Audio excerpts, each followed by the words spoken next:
What's up guys, my name is Soulless Baby, and today we're going to be doing another 40 kill challenge. Quick recap of the rules. Supers are allowed, but no broken supers, like Spectral Blades with Gwizavest, Shards of Galanor with Blade Barrage, no Vorb as a whole. These are all too easy to get a bunch of kills and make this challenge a walkthrough. Next up, no broken exotics, one-eyed mask and such of that nature. It's too easy to run around with those things and just blitz your entire enemy team, so I won't be using those either. No crutching another weapon, so in theory if I have a terrible energy weapon equipped and that's part of the challenge, I can't throw on a Dustrock Blues and run around and just shotgun everybody. That's not how this is going to work.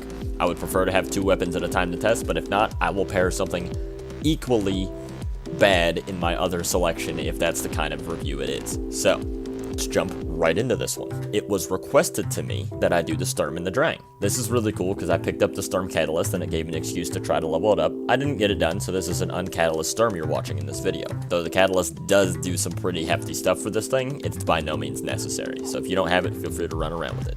Whenever I get a request, I try to prioritize that, put it at the top of my list of videos to do, so that's what I did.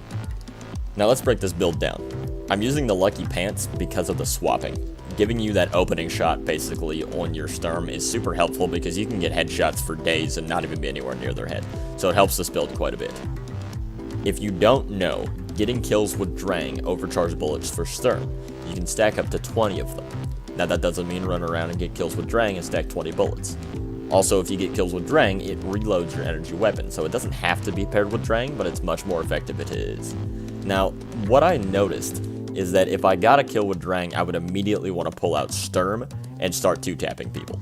But that's not always the best case, so a little tidbit here would be to be super cognizant of the ranges that you're taking people on. Have really good map control if you're going to be using this pair, because it's not a shotgun push. It's not a Luna's Howl, not forgotten shotgun type deal. You can't just run through people. You're gonna have to have good positioning, and that's something that these builds really teach you how to do if you're gonna run around with them, is put yourself in a position to be getting kills. Don't just sprint out in front of people if you know you don't have a shotgun to counter that Dustrock Blues that they have. Also, don't run around thinking that you can just main one of these weapons. They pair together for a reason. They need to be used together. Sturm is a really good hand cannon on its own, and Drang is a really good sidearm on its own. But paired together, they are beautiful. You can run through and get those kills with Drang and then 2-tap the enemy team from distances that they wouldn't be expecting. Otherwise, I don't know how competitive this build is. Fun for quick play, for sure, but I'm not sure that this thing can have a place in the competitive playlist. Now, I know there's always going to be somebody that argues that you can use anything in the competitive playlist, and you're not wrong.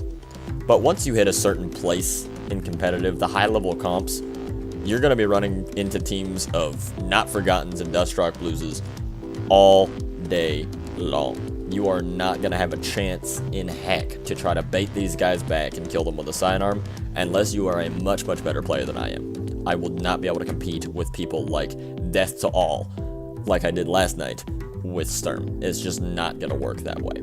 Otherwise, it's a super fun build, and I highly suggest using it to teach yourself how to shotgun counter. Now, what I mean by shotgun counter is backpedal, jump around corners. It teaches you positioning, how to re-engage targets.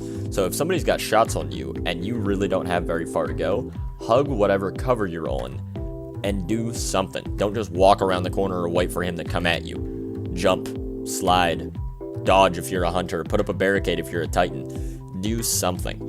You don't need to just sit there and wait for this to happen. Don't play too passive, don't play too aggressive.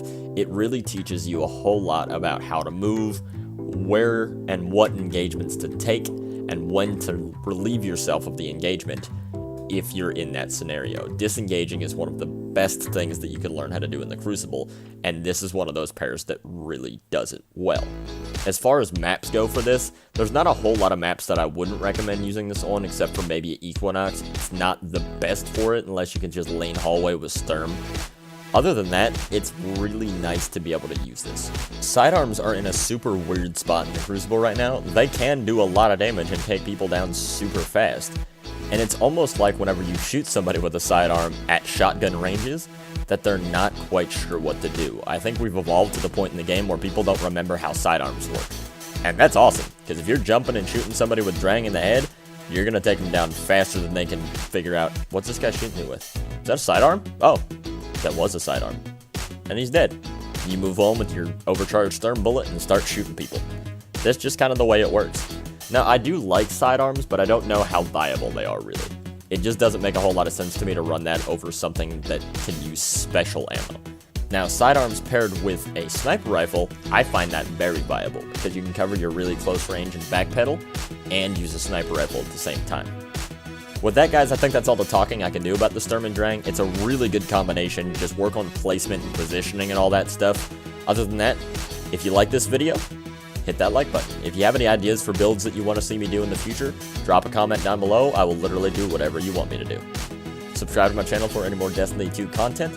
I hope you enjoy the rest of this gameplay. And with that, guys, I'll see you in the next video. Have a good one.